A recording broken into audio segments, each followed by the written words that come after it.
Vous retrouvez maintenant La foi prise au mot, votre émission de formation chrétienne présentée par Régis Burnet. Aujourd'hui, l'exorcisme, avec le père Henri Gesmier, exorciste du diocèse de Coutances, et Olivia Legris Randriam-Bello, anthropologue.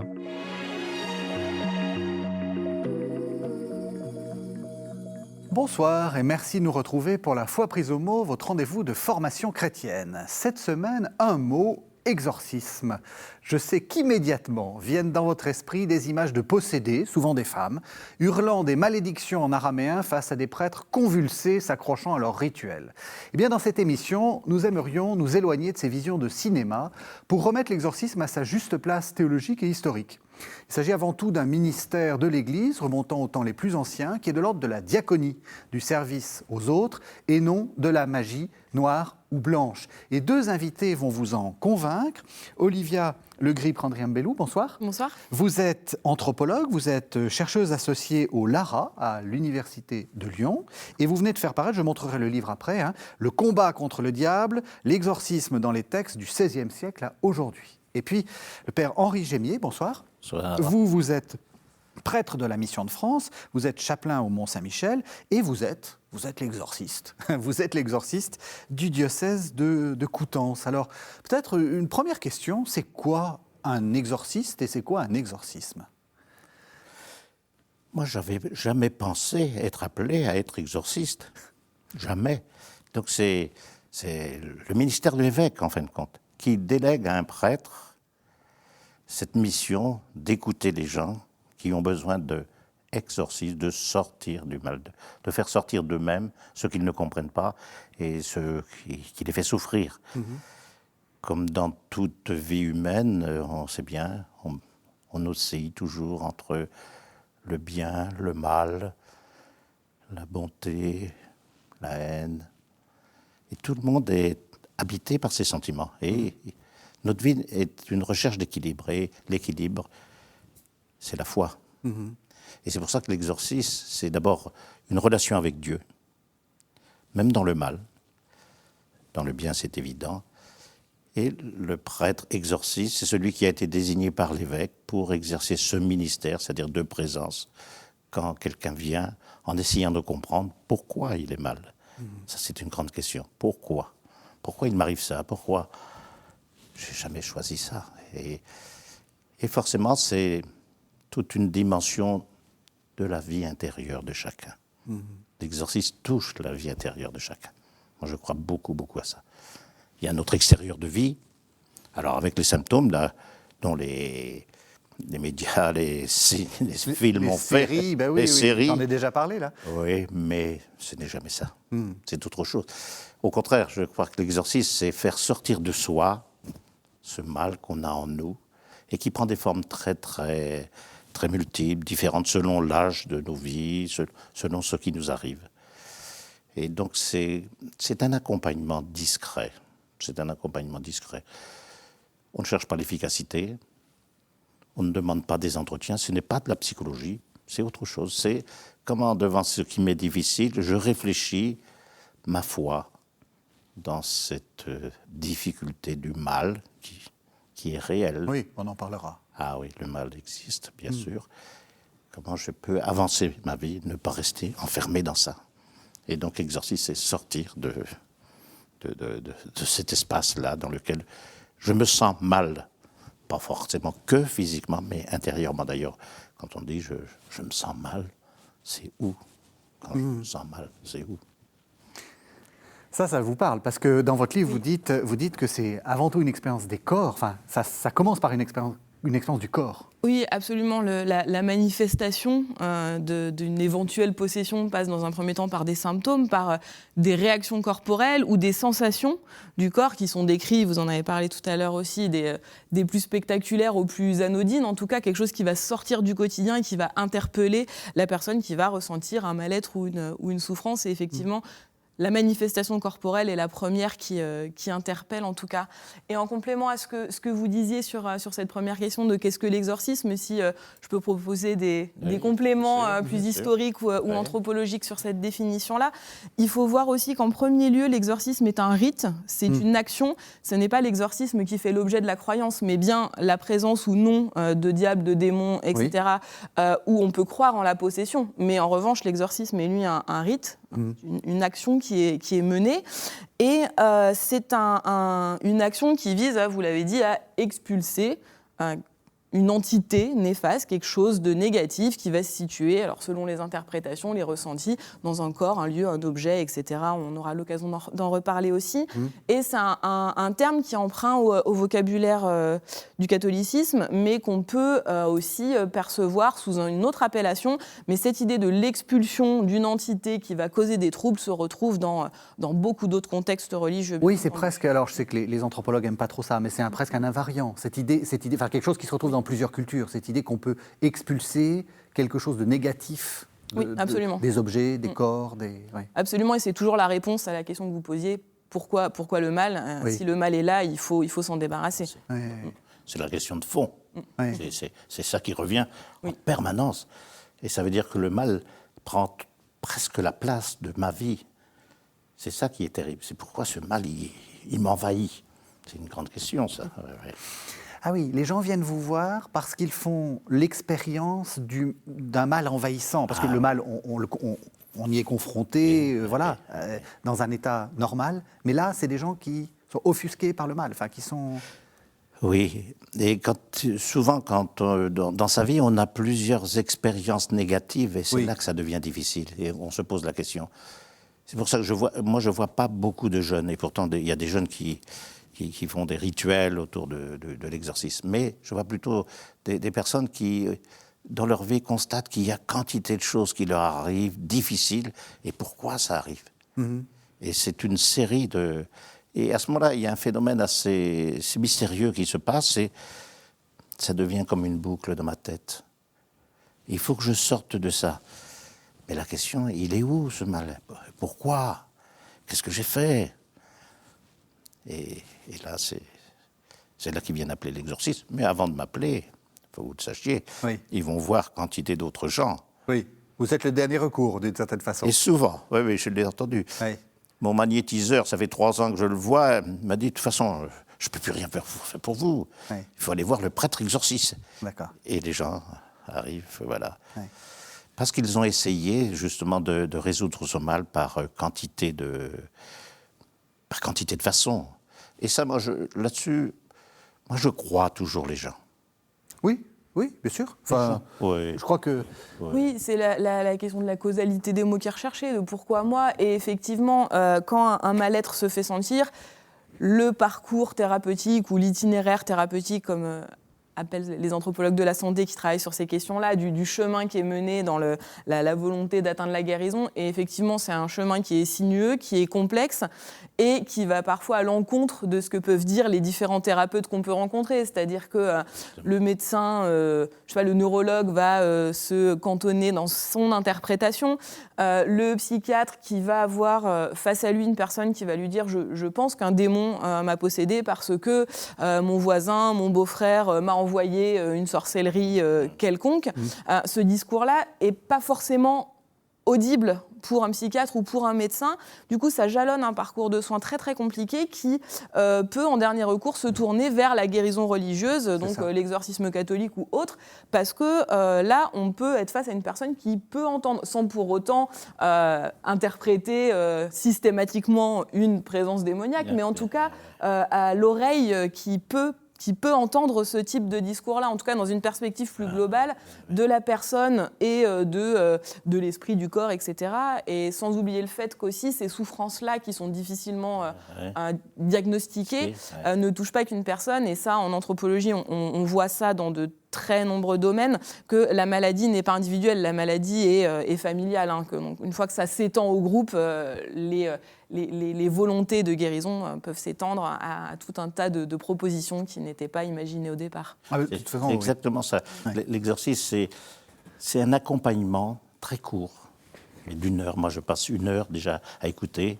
pour que les gens disent ce qui est. Et on s'aperçoit très vite que ça revient comme une boucle. Mais c'est cet accompagnement-là qui est très très important parce que c'est pas un psychologue, comme vous dites, ni un psychiatre, donc je ne vais pas donner des cachets, je ne vais pas dire quelle est la meilleure solution. Je fais une seule chose, le rappel à Dieu. Moi, je dis souvent, vous venez voir un prêtre exorciste. Je pense à un monsieur qui était venu me voir au Mont-Saint-Michel et il me dit, je viens vous voir parce que il n'y a que vous qui pouvez m'aider à me sortir de là. Ah bon? Oui, j'ai vu d'autres magnétiseurs, des gens, non, ça n'a rien fait, il faut aller voir le prêtre exorciste. Alors je lui ai dit, écoutez, moi je ne suis pas un magnétiseur, je suis un prêtre qui a l'autorité de l'évêque de faire cette prière de délivrance. Donc, ça concerne votre foi. Oh, mais moi je pour la foi. Ah, j'ai dit, dans ce cas-là, monsieur, je vais être clair avec vous, je ne vous serai d'aucun service. Et il se lève et me dit, je peux partir? Alors, je dis, bien sûr, c'est pas moi qui vous ai demandé de venir, c'est vous qui êtes venu me voir. Voilà. Mais ce qui est surprenant, c'est qu'il m'a téléphoné 3 semaines après en me disant, mais tout compte fait, je dois avoir un peu la foi. Mais je ne l'ai pas revu. Mais je trouve que ce qui est intéressant, c'est que le fait qu'il soit venu, que je lui ai dit ça, qu'est-ce qu'il a pensé une fois qu'il est parti? Ce que j'entends dans ce que vous dites, c'est que vous ne cherchez pas forcément à vous dire ça c'est de l'ordre de la possession, ça c'est de l'ordre de la psychiatrie, ça c'est de l'ordre des problèmes sociaux, ça. Vous écoutez. Voilà, c'est fondamental. Oui. Puisqu'on sait que le mal existe. Oui. Et il prend une forme très très différente selon chaque vie. Un enfant qui n'est pas aimé et qui un jour le découvre, il souffre de ça. Qui va réparer ça? Et le mal est réel. Ah oui, ça c'est sûr. Quand j'étais en prison, pendant mes 35 ans, j'en ai vu des centaines de jeunes comme ça qui étaient mal parce qu'ils avaient cette sensation de ne pas avoir été aimés. Mais le temps est passé et le mal est fait. Alors comment sortir de là? C'est la grande question. Vous avez plusieurs objets, parce que quand vous dites j'ai été en prison, vous y avez été comme aumônier. Pas aumônier, professionnel. Professionnel. J'étais éducateur ici. Oui. Et vous avez amené un petit souvenir. Ah, j'y tiens beaucoup. Je faisais des ateliers maquettes avec de la colle et des allumettes. Et avant de partir, il y a un jeune plongé dans la drogue, donc dans le mal, qui faisait son chemin. Et il est parti plus vite que prévu et il demande au surveillant de m'apporter ça. Et il m'apporte ça. Une église. Ouais. Je n'ai jamais parlé de Dieu avec lui. Ouais. Pourquoi cette église? Enfin, là, il m'a dit, cette fenêtre-là, quand je suis arrivé, c'était un mur, ma vie.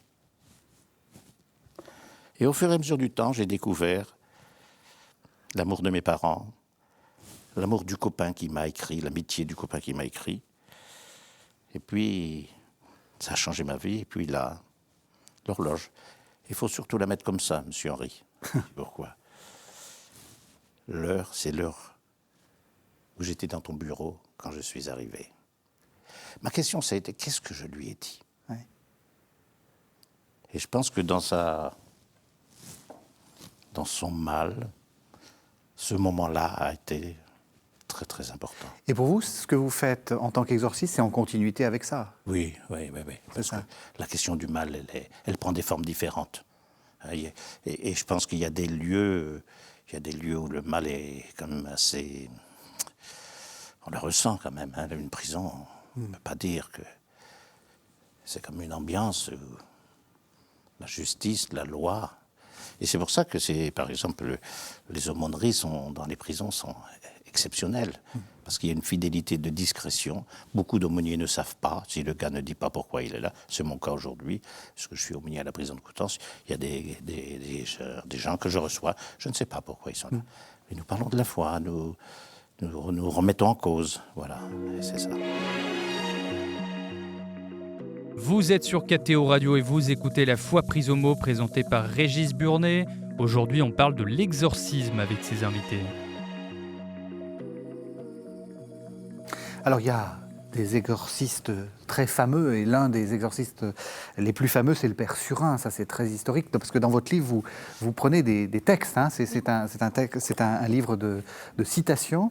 Et j'aimerais qu'on entende un premier texte. C'est, en fait, si j'ai bien compris, c'est un texte du 19e siècle qui parle de l'expérience du Père Surin, c'est ça ? Oui, exactement. C'est une relecture de l'expérience de Jean-Joseph Surin et de Marie des Anges, en tout cas à partir des deux biographies. Possédée de Loudun, voilà. Exactement, la mère supérieure possédée de Loudun.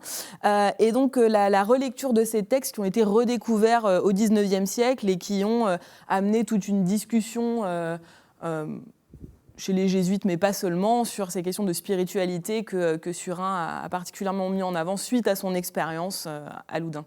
On écoute. Le Père Surin disait « Il n'y a rien de plus généreux que Dieu quand il voit une âme entièrement déterminée à le servir. Comme il est tout-puissant, il faut que tout l'enfer lui cède. Quelque opposition qui vienne de ses habitudes et inclinations. Quelque secours que l'enfer puisse donner à une nature corrompue, quelque infirmité qui soit dans cette âme, si elle a une bonne volonté qui soit sincère, mettant sa confiance en Dieu, qui ne rebute aucune des personnes qui veulent combattre sous les enseignes de son Fils et qui se servent des moyens qu'il a prescrits, comme de l'oraison et de la mortification, elle triomphera glorieusement. » Voilà, donc c'est issu de la vie du père Jean-Joseph Surin de Marcel Bouyx, qui date de 1876. Alors, il faut peut-être remettre en contexte, le vocabulaire est un peu ancien, hein, on est au XVIIe siècle, mais c'est une expérience très personnelle, celle du père Surin. Oui, c'est-à-dire que Jean-Joseph Surin est arrivé à Loudun, donc pour resituer l'affaire de Loudun, ce sont donc des religieuses en très grand nombre qui ont été prises de possession à l'intérieur même du couvent, ce qu'on appelle les possessions conventuelles et qui sont des possessions collectives, comme on a pu en voir à Morzine, en Haute-Savoie et dans plein d'autres contextes fermés, on va dire. Donc le couvent a grossi et c'est ça, c'est une sorte de caisse de résonance. Exactement, ça fait une caisse de résonance à l'intérieur du couvent auprès de ses sœurs. Surin n'est pas arrivé tout de suite au début de l'affaire des possédés de Loudun. Il est arrivé après que le prêtre qui était présent au couvent, Urbain Grandidier, ait été accusé de sorcellerie et donc était accusé d'être fautif de la possession de ces religieuses. Il a terminé sur le bûcher, ce prêtre-là. Et donc c'est là que Surin est arrivé. Donc l'affaire était déjà grave et extraordinaire au sens propre.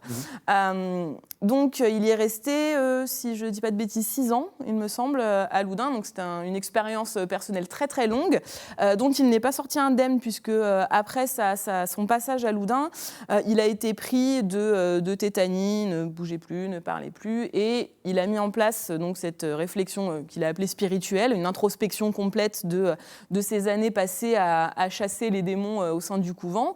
Et il a imaginé, en tout cas, que tous ces maux étaient un contre-coup, une contrepartie de ces années de combat qu'il avait menées par l'exorcisme dans le couvent.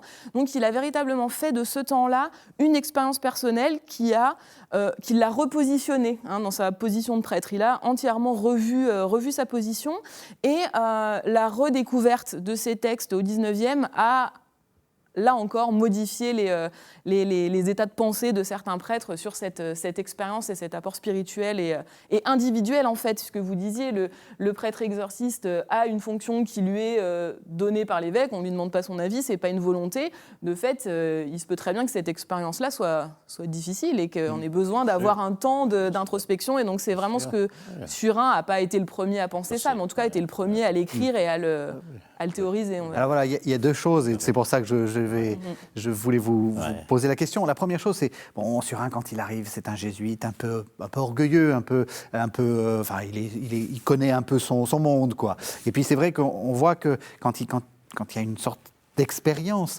c'est quelque chose de très difficile, et il arrive, et c'est ma première question, il arrive avec cette idée que finalement l'enfer cède au bon Dieu. C'est vraiment quelque chose qui est... Et ça, est-ce que c'est quelque chose que vous pouvez dire, enfin, qu'il y a quelque chose de... Enfin, et c'est pas simplement de la théologie dans l'ordre de... C'est sur c'est vraiment une expérience qu'il fait, y compris en lui-même et avec les possédés de Loudun. Oui, oui.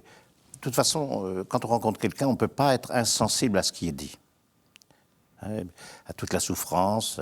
Après, une fois qu'on a pris en compte toutes ces souffrances, moi j'aime surtout situer, quand c'est au corps, avez-vous un médecin en qui vous avez confiance? Parce que au siècle du couvent, il n'y avait pas la pharmacopée qu'on connaît aujourd'hui. Oui. Et le mal peut être soigné, le mal physique. Et souvent, les gens expliquent qu'ils ont eu un traitement et puis qu'ils l'ont arrêté. Et que depuis, ils sont un peu plus angoissés et les choses reviennent. Pour moi, ce n'est pas de la psychologie. C'est mon corps qui réagit parce qu'il n'a plus ce qu'il faut. Donc, je renvoie beaucoup à la confiance du médecin qui peut soigner le corps. Mm-hmm. Après, l'autre aspect, c'est quand même que le mal transforme l'être. Oui. Ah oui. Mais est-ce qu'on peut s'en débarrasser? Est-ce que vous diriez comme Surin qu'il faut que tout l'enfer lui cède? Ah oui. D'ailleurs, c'est l'Évangile. Oui. L'Évangile, et ce qu'il y a d'assez surprenant dans l'Évangile, quand on regarde le Christ face au mal, il n'y a jamais de discussion avec le mal. Le Christ ne discute jamais. C'est des impératifs. Sors. Alors, quand on regarde la tentation au désert, quand on le voit face à quelqu'un qu'on lui amène possédé, parce que ça aussi, c'est une chose que ça m'a obligé de chercher. Le Christ dans l'Évangile ne dit jamais que quelqu'un est possédé. C'est toujours les autres qui disent qu'il est possédé. Et lui, il a cette attitude devant lui, souvent de très grande compassion devant quelqu'un qui souffre. Qu'est-ce que tu veux que je fasse pour toi? Et la même question, quand les apôtres disent à Jésus, mais non, lui, il est handicapé, c'est qui a péché? Jésus ne répond pas à ça. Et c'est pour ça que je crois que l'exorcisme, c'est un chemin, on le disait tout de suite, un chemin intérieur qui se fait avec quelqu'un. Mais ça demande du temps. Malheureusement, l'exorcisme, ce n'est pas une thérapie, c'est un moment précis, d'où l'importance d'écouter, d'être présent. Et d'être simplement un peu le miroir que le mal existe, c'est vrai, mais qu'est-ce qui est plus important? Et quand on essaie de creuser avec les gens, on s'aperçoit que c'est toujours des souvenirs négatifs qui apparaissent. Il faut du temps pour dire à quelqu'un, mais vous n'avez pas des belles choses dans votre vie, des choses... Et là, mais ça met du temps. Et je pense que la force de l'exorcisme, c'est le bien qui est le plus fort, c'est le bien. D'ailleurs, c'est que la parole du Christ. Et nous exorcistes, on ne se sert que de l'Évangile. Moi, je ne sers pas d'autres livres. Je prends l'Évangile, et ça m'a obligé à le méditer, d'ailleurs, l'Évangile. Bon, j'ai lu tous les passages de l'Évangile de tous les apôtres, comment Jésus a réagi aux possédés. Donc, c'est ce chemin intérieur face au mal, avec cet équilibre mystérieux du bien et du mal. Pourquoi? La représentation de Saint-Michel, la première représentation de Saint-Michel, c'est une balance. Et dedans, il y a les âmes, le bien et le mal. Et il y a un petit triptyque dans l'autel de Saint-Michel, que je regardais très souvent au Mont-Saint-Michel. On le voit avec la balance. Et dessous, il y a un petit démon qui tire pour que le mal soit plus fort. C'est ça. C'est pour dire que c'est vraiment un mouvement difficile entre le bien et le mal. Mais là, c'est là qu'est la foi. Oui, et le bien triomphe. Enfin, il faut le dire à nos téléspectateurs, parce qu'il y a quand même beaucoup d'angoisse autour de tout ça. C'est normal qu'il y ait de l'angoisse, parce que ça touche, j'aime beaucoup dire ça, la vie intérieure. Ça touche mon être. C'est-à-dire que ça touche l'espace que personne ne peut comprendre que moi. Donc c'est angoissant. Et d'où l'importance de trouver quelqu'un sur sa route qui comprenne cette angoisse. Moi, je vois des gens qui m'ont dit « Oh, j'ai été voir mon curé, mais il n'y croit pas. » J'ai dit « Moi, je m'en fous de votre curé qui n'y croit pas, c'est pas ça. Moi, je vous crois. Qu'est-ce qui se passe ?» Et c'est ça qui est important, de prendre en compte cette souffrance. Et puis après, un peu comme Jésus, essayer de la faire déplacer vers autre chose, vers quelque chose de bien, en fin de compte. Mais qui vous aime, qui a de l'importance dans votre vie. c'est dans ce chemin-là que je pense que petit à petit, quelqu'un peut avancer. C'est vous qui l'avez dit, le chemin. C'est pour ça, quand vous avez... d'itinéraire thérapeutique, c'est vrai. Itinéraire, c'est pour ça que... C'est ça. Quand vous avez dit ça... Et c'est vrai que quand vous parliez du côté anxiogène de ce qu'on peut voir, donc le cas de Loudun a fait l'objet de plusieurs films de fiction, oui. Donc là, c'est mis en avant. L'exorciste de Friedkin en 73 met aussi tout ça en avant. Mais les rapports des procès en sorcellerie du XVIe siècle et d'autres... productions vont aussi mettre en avant ces côtés extraordinaires, le parler en langue, les vomissements de clous et d'autres objets. Donc tout ça est aussi très grossi, très mis en avant, oui. À une période où les textes qui ont été écrits, si on se resitue à la période de la Réforme protestante, où aussi il était question de mettre en avant la puissance du prêtre exorciste. Et de fait, pour que son efficacité soit la plus forte possible, il fallait que le combat soit le plus enragé possible. Et donc pour là maintenir cet équilibre, qui n'est pas l'équilibre dont vous parliez tout à l'heure, mais en tout cas, il fallait que ça soit grandiloquent et grandiose pour montrer que c'était efficace. Là où, parallèlement, l'institution, l'Église catholique, demandait plus de discrétion, plus de retenue dans les exorcismes qui étaient organisés à tour de bras. Et donc, d'une certaine façon, l'exorcisme qu'on voit dans les séries ou dans les... C'est une sorte de... presque d'anachronisme. On a une image du XVIIe siècle qu'on essaie de plaquer. Spectaculaire, en tout cas. Ça. Oui, est-ce que ce n'est pas un pouvoir qu'on veut donner devant quelque chose qu'on ne peut pas... Parce qu'aujourd'hui, le pouvoir, il a... Moi, je vois bien, les gens me donnent un pouvoir. Oui. Quand ils me disent, je vais beaucoup mieux depuis que je vous ai vu.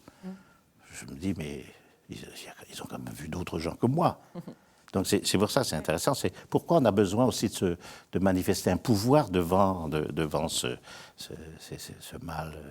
Mais justement, est-ce que vous avez eu l'expérience de ces manifestations extrêmes où le mal n'a même pas besoin de ça, si j'ose dire, pour se manifester? Non. Moi, je crois que le mal est intérieur.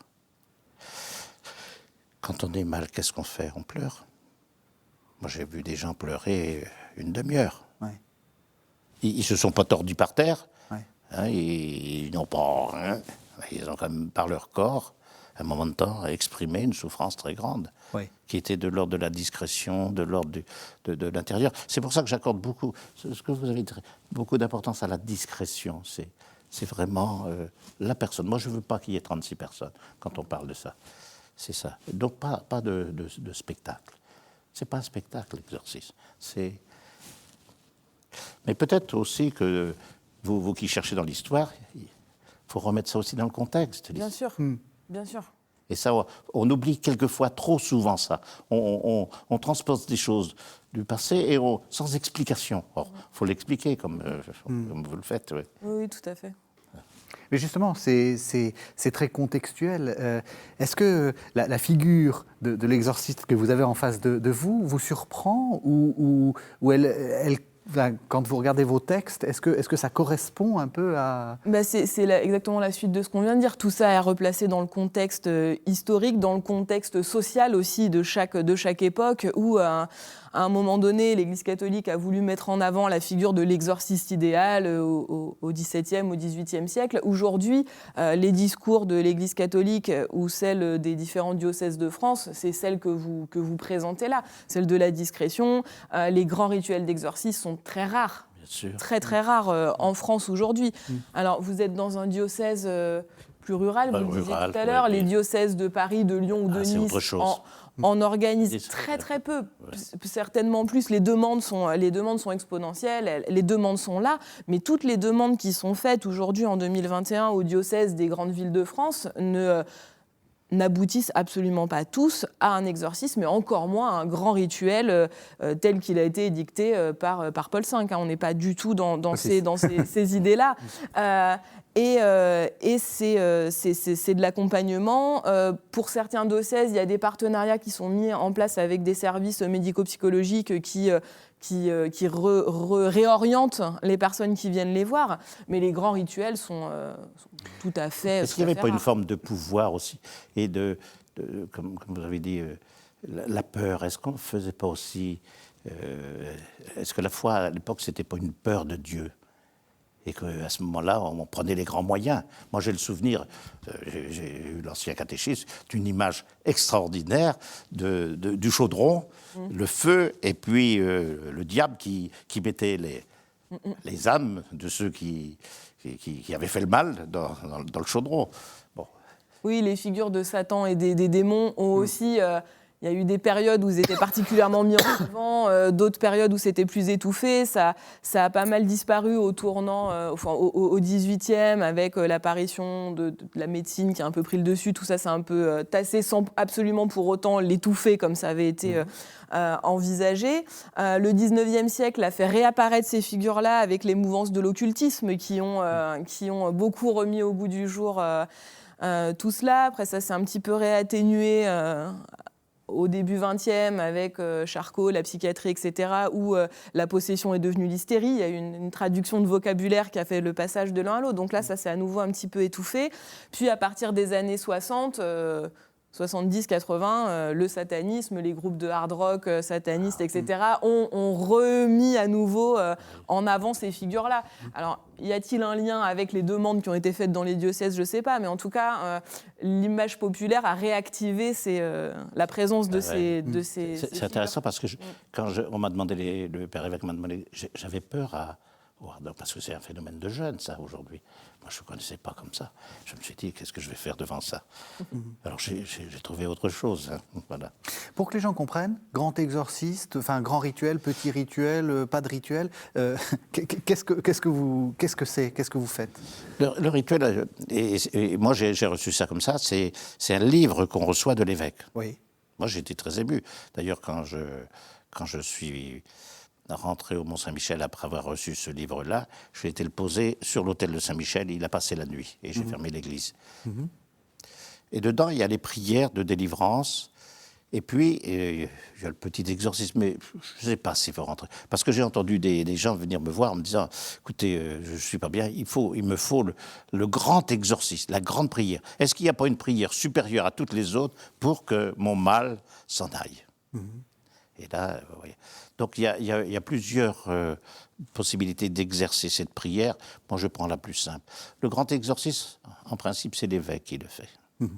Ça, c'est très important, ce que vous dites. C'est-à-dire que vous n'êtes que, en fait, le délégué de l'évêque. Vous n'êtes pas l'expert en démonologie. Ah non, oh là là. Vous ne cherchez pas à savoir le nom de l'entité qui... comme dans les films, hein, vous voyez, quel est ton nom, etc. Non. Moi, je sais que le mal existe. Sur un site, les noms des démons, oui. Behémoth, etc.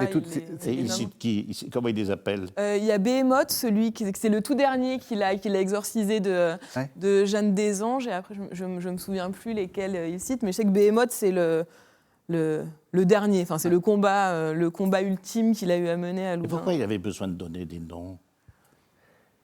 C'est ça, il faut se replacer aussi à l'époque, il faut dans ces écrits-là aussi, lui, encore une fois, c'est l'introspection, il est revenu sur cette période douloureuse, etc. Et il a voulu certainement donner à voir...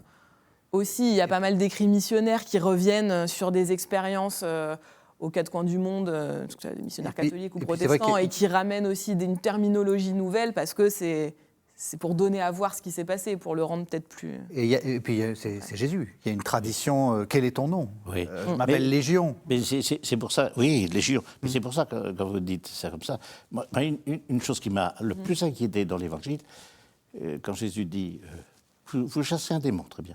Il y en a 7 qui attendent pour venir. Je dis, mais alors, c'est pour ça que quand je demande le nom, je me suis dit, mais qui c'est ces 7 qui vont arriver? Donc il y en a qui les ont nommés. Bon. Vous êtes sur KTO Radio et vous écoutez La Foi prise au mot, présentée par Régis Burnet. Aujourd'hui, on parle de l'exorcisme avec ses invités. Ça aussi, ce que vous dites est intéressant. Le nom, essayer de définir une extériorité, vous êtes prudent par rapport à ça. Moi, tout ce qui concerne le corps, je laisse les gens aller où ils pensent le mieux. Même je dis à quelqu'un, avez-vous essayé l'hypnose? Avez-vous vu un masseur pour votre dos? Moi, là-dessus, l'expérience physique, c'est propre à chacun. Oui. L'essentiel, c'est de ne pas être plumé avec son argent. Oui, ça c'est clair. Mais regardez, quelqu'un fait 20 km, il est en pleine forme, un autre fait 20 km, il est épuisé, Oui. bon, avec les 20 km de course. Bon, ça veut dire que chacun a son expérience de corps. Et là-dessus, je ne rentre jamais. Je ne rentre jamais parce que je crois que chacun se connaît, et d'où la connaissance de bien connaître son corps, ne serait-ce que pour la relation avec l'autre. Enfin, en prison, ça m'avait frappé. Il y avait des gars qui arrivaient qui parlaient jamais en face. Donc ça veut dire que le poids du mal est énorme. Pas pour être capable de regarder. Mais vous savez bien, les clochards dans la rue, quand ils font la manche, il y en a combien qui regardent? Moi, j'en ai vu après la prison, ils disaient, mais c'est impossible de regarder les gens. Alors maintenant, il y a un petit changement, mais ça veut dire que dans son corps, on porte aussi un certain nombre de choses difficiles. Et donc, qu'on trouve un moyen de soulager ce corps, moi là-dessus, il n'y a pas de problème. Hein. Vous, ce qui vous intéresse, c'est de restaurer la relation avec Dieu. Ah oui. C'est ça. Et avec les autres. Oui. Parce que ça, là, on rejoint le seul commandement de Dieu, d'aimer.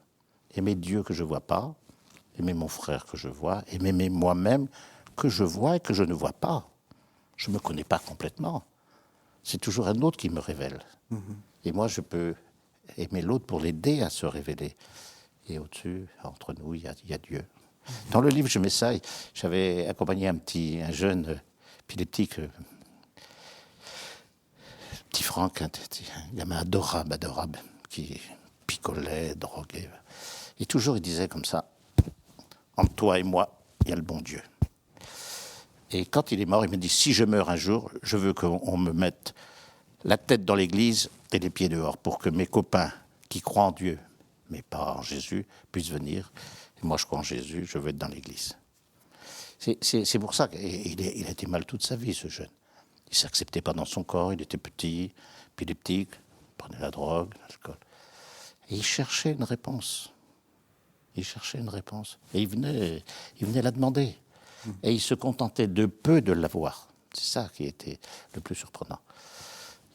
Ce jeune, j'y ai souvent pensé, qu'est-ce qu'il avait comme mal intérieur? Et pourtant, et c'est pour ça que je pense, je le dis souvent, je crois, et ça c'est la force du chrétien. S'il croit en Dieu, chacun peut être exorciste pour quelqu'un d'autre, sans le savoir. Et ça, c'est extraordinaire. Quand il y a un dialogue avec quelqu'un et puis que la personne dit, avant de partir, oh, qu'est-ce que ça m'a fait du bien de te parler. Qu'est-ce qu'ils se sont dit? Elle a fait sortir quoi? Entre elle et lui, quelque chose qui l'empêchait peut-être de vivre. Et je pense que c'est ça la force de la foi aujourd'hui. Moi, j'assimile beaucoup, et dans notre société aujourd'hui, on est dans le paraître, dans tout ça. Moi, l'exorcisme m'a appris il y a la vie intérieure des gens qu'on ne voit pas. Cette vie intérieure, elle est blessée par quantité de choses. Et mon rôle, parce que j'ai vu des choses terribles, mais que les gens puissent le dire et échanger et ne pas penser qu'ils sont enfermés complètement. Parce que c'est souvent ça le mal, ça nous enferme. Donc, si on est enfermé, qu'est-ce qu'on fait? On ne peut que tourner en rond des idées négatives, on ne peut plus rencontrer les autres, on a peur de l'autre. Et c'est pour ça que pour moi, l'exorcisme, c'est la relation avec Dieu. Ça oblige à chercher ça. On parlait d'une expérience culturelle. Dans votre livre, Olivier Le Grip, vous avez pris un cas très intéressant. C'est des protestants, hein. C'est des missions protestantes qui arrivent à Madagascar et qui ont, enfin, expliquez-nous, enfin, je vais pas expliquer ce que vous, mais qui font justement, enfin, qui sont confrontés à quelque chose qui ressemble à de la possession, qui s'appelle le trumba, et mais c'est pas exactement pareil. Et expliquez-nous. Oui, alors effectivement, pour reprendre, il y a plusieurs éléments dans tout ça. Donc effectivement, à Madagascar, il y a un culte de possession qui s'appelle le Chumba. Chumba, ça désigne à la fois le rituel, le possédé et l'esprit qui possède. Ça, c'est le cas dans beaucoup d'autres situations. Il y a un terme pour tout ça. Les possédés Chumba ont une transe de possession qui est maîtrisée, qui est voulue. Oui. à l'inverse des possessions qui sont subies et non maîtrisées et qui sont celles à traiter par l'exorcisme, hein, tout contexte religieux confondu encore une fois. Donc les possédés Chum apprennent à vivre avec leurs possessions, font plutôt un rituel de type adorcisme, donc qui vont installer l'esprit en eux et utiliser cette possession à des fins de guérison. Donc il y a des séances thérapeutiques qui sont organisées un peu partout à Madagascar.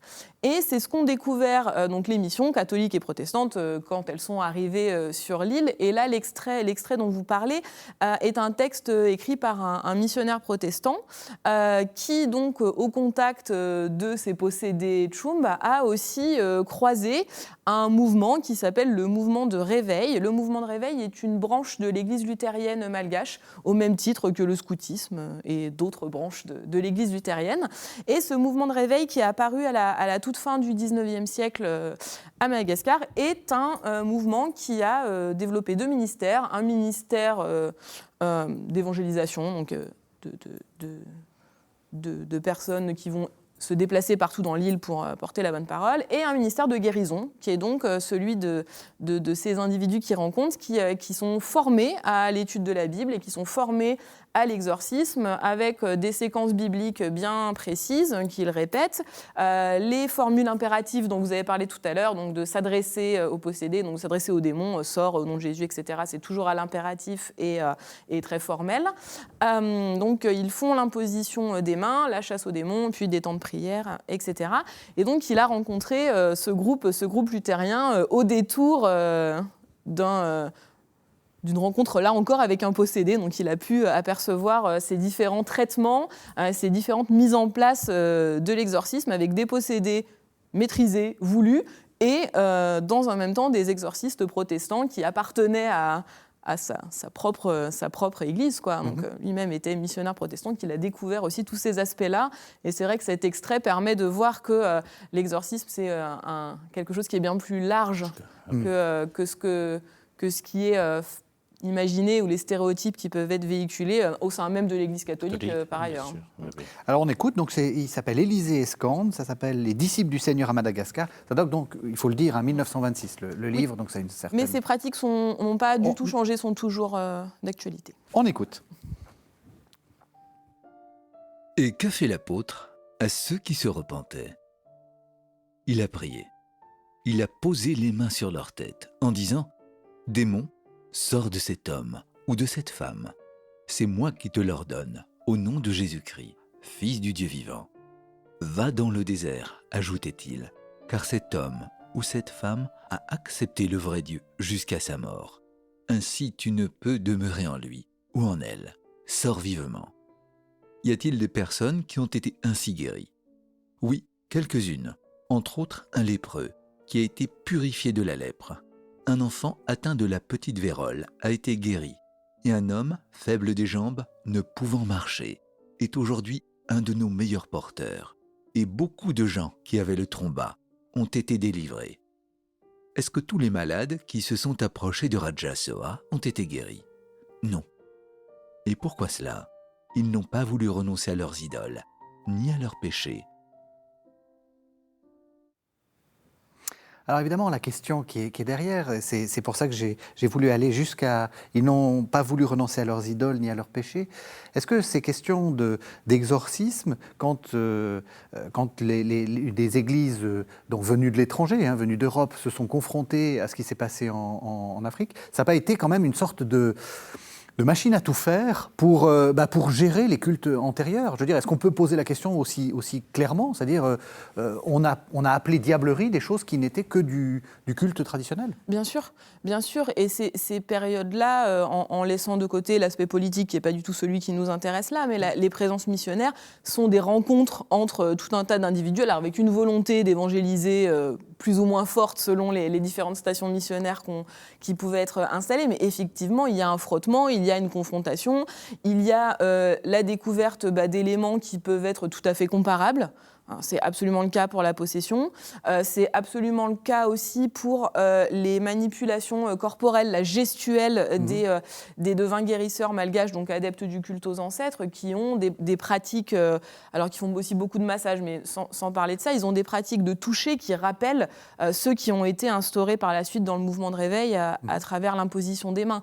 Sachant que le mouvement de réveil est apparu à la fin du 19e, au moment où il y avait les guerres franco-malgaches, dans un contexte sociopolitique colonial très tendu. Et l'apparition de ce mouvement de réveil a été un moyen pour les Malgaches aussi de se réapproprier le protestantisme et d'en faire un protestantisme à la malgache, si je puis dire, avec ses propres techniques de guérison, son propre vocabulaire, etc. Et les exorcistes du mouvement de réveil, par exemple, s'appellent les bergers, en traduction littérale, en référence au verset de Dieu bon berger de ses moutons. Donc, prendre soin de la société par le biais de la chasse aux démons. Est-ce que vous voyez justement des questions culturelles avec les gens qui vous arrivent? Oui, mais ça, en vous écoutant, j'ai amené ça parce que je tiens beaucoup. C'est un gamin, quand je suis allé aux Philippines, j'ai eu la chance, donc la question du mal, elle est en permanence, parce que les enfants des rues, c'est comme une grande question. Et cet enfant qui ne voulait pas rester dans la fondation, je le regarde, je dis, no, you stay, it's better for you. C'est mieux pour toi. You can eat, you can study. Et je vois ce gamin qui me regarde. Oh, you are sure, father. Father is sure. Quand je suis revenu l'année d'après, ça m'a beaucoup ému.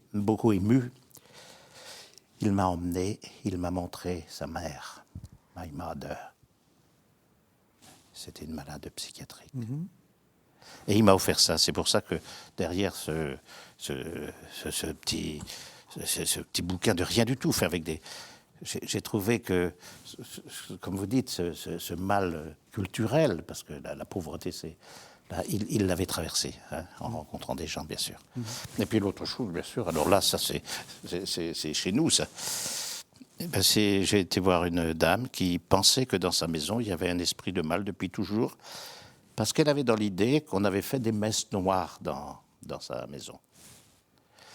Et je lui dis, mais pourquoi le mal reste toujours? Parce qu'il y a toujours quelque chose dans le grenier. Je dis, c'est quoi dans le grenier? Elle m'a dit, montez avec moi. Et je trouve dans un coin, et j'ose pas y toucher. J'ose pas y toucher. Non, c'est à cause de lui qu'il y a le mal, et que je suis mal. Mais il y a longtemps, personne n'y a touché. Comme quoi, c'était... Alors je lui ai dit, écoutez, est-ce que je peux l'emporter? Elle m'a dit, si le mal s'en va, vous pouvez le prendre. Je ne sais pas si le mal est parti. Mais en tout cas, vous... vous l'avez. Oui, je l'ai. Oui, parce que je pense à tous les gens qui s'en rendent compte, focalisent leur mal sur des objets, sur des personnes. Et ça veut dire que le mal, on a besoin de le rationaliser. C'est affectif, mais en même temps, c'est à cause de lui, c'est à cause de ça, c'est à cause de ça. Et donc, comment on peut sortir de ça? Et votre conseil, oui, c'est d'en sortir. Ah, toujours. Oui. Pour moi, l'exorcisme, à un moment, je le dis toujours, c'est la rupture de l'histoire. On connaît l'histoire, on sait que ça existait. Mais si à un moment, je ne fais pas la rupture, c'est-à-dire qu'aujourd'hui, je sais, je peux faire autre chose, mon passé reviendra dans mon présent constamment et je ne ferai rien. Moi, j'ai été élevé dans un orphelinat. Je vois beaucoup de mes copains qui n'ont pas su faire cette rupture pour avancer. Et dans le mal, c'est ça. C'est faire la rupture de ce qui est mal, le connaître, en avoir parlé, et dire, bon, je peux faire autre chose. Ça, c'est quand la création de l'homme, Dieu vit que cela était bon, et l'homme et on est comme à l'image de Dieu. Donc, je ne peux pas être tout le temps dans le négatif, je ne peux pas être à l'image de Satan, enfin, ce n'est pas possible. Donc, essayer de restaurer cette image-là que Dieu est en moi, même si je fais des choses. Judas, Jésus jamais ne dit Judas, il dit celui, il y en a un, quelqu'un parmi vous C'est très intéressant. L'exemple que vous donnez, il est très intéressant sur l'objet. Ça revient à ce qu'on a dit au tout début de l'émission sur la question de la causalité du mal. Et effectivement, le fait de le situer dans un objet pour ne pas le situer en soi, c'est un moyen de l'extérioriser. C'est déjà une première expulsion de la chose. Et c'est la question des différents modèles. Le modèle de la sorcellerie aussi permet de mettre la faute sur une tierce personne qui a envoyé le mal. Donc là, c'est un modèle qui est de l'ordre plutôt de la victimisation, où la personne qui est touchée par la sorcellerie est victime.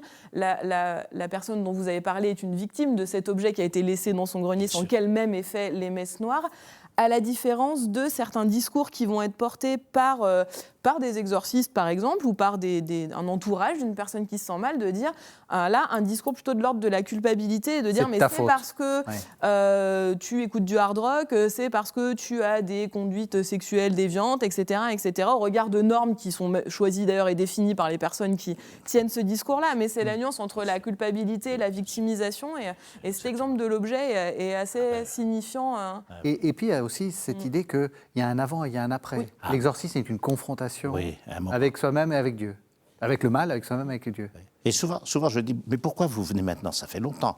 Et à ce moment-là, il dit, je n'en peux plus. Il faut que ça s'arrête. C'est assez frappant, ça. Il faut que ça s'arrête. J'en ai marre. Il faut que ça s'arrête. Mais ça fait déjà des années que ça... Et votre conseil, c'est de sortir de la culpabilité? De ne pas se dire, c'est de ma faute, c'est de ma faute, c'est de ma faute? Ça ne sert à rien, ça. C'est ne pas reconnaître sa nature humaine. Notre nature humaine, elle est faite de fragilité, de beauté, d'erreur. Justement, l'Évangile, le Christ, il ne fait que ça. Il invite l'homme à sortir de son erreur, de ça. Et jamais il ne donne le moyen. Il ne dit jamais en faisant ça. Il prend toujours un chemin. Jamais. Et ceux qui viennent le voir sont surpris, mais c'est pas ça qu'on lui a demandé. Et Jésus fait... Ta foi t'a sauvé. Est-ce que celui qui vient demander, il croyait? Oh, c'est la réponse. Donc ça... Merci beaucoup. Alors, Père Henri Gémier, l'exorcisme au quotidien, ce sont donc des entretiens avec Anne Lécu, et donc on vous retrouve dans ces entretiens. C'est tout vous, hein. C'est-à-dire que je ne vous connaissais pas, je vous ai lu, et en fait, vous êtes exactement comme dans votre entretien. C'est une félicitation que je vous... Peut-être, mais j'ai accepté parce que c'est l'auteur, là, Anne Lécu, avec qui j'ai travaillé plusieurs années, qui m'a dit... Qui était médecin en prison, hein, c'est ça? Oui, c'est médecin en prison. Alors, comme elle écrit facilement, d'ailleurs j'ai admiré, moi je n'aurais jamais fait ça. Ah non, c'est vous. Ah bon, merci. Ah, c'est tout à fait vous. Et puis, Olivier Alegrip Prandrimbelou, votre livre, Le combat contre le diable. Alors peut-être, on a encore quelques minutes. Expliquez ce que c'est. Parce que là, on a très bien compris qu'avec le Père Gémier, donc c'est aux éditions du Cerf, je ne l'ai pas dit, c'est un livre d'entretien sur une expérience. Vous, qu'est-ce que vous avez voulu faire ? Alors, l'idée, c'était de questionner l'exorcisme de manière très large, de ne absolument pas prétendre à être une historienne que je ne suis absolument pas, mais de m'intéresser à l'exorcisme avec un regard d'anthropologue, donc dans sa pratique contemporaine. Mais pour comprendre le contemporain, il faut évidemment savoir ce qui s'est passé auparavant. Donc, d'où l'idée de sélectionner une série de textes courts, pour qu'ils soient lisibles, entre le XVIe siècle et aujourd'hui. Et donc, moi, j'en ai proposé une relecture, un commentaire pour chacun des extraits, avec un regard d'anthropologue. Donc, de ne pas une perspective exclusivement historienne. Voilà, Le combat contre le diable, l'exorcisme dans les textes du XVIe siècle à aujourd'hui, c'est aux éditions du Cerf. Merci à tous les deux. Alors, pour moi, un de mes professeurs, à qui je n'ai jamais rendu de devoir écrit, avant d'être ordonné, m'a dit « Bon devoir de théologie ». J'ai dit merci, il faut mieux tard que jamais. Merci beaucoup. Merci de nous avoir suivis. Vous savez que vous pouvez retrouver cette émission sur le site internet de la chaîne www.ktotv.com. On se retrouve la semaine prochaine.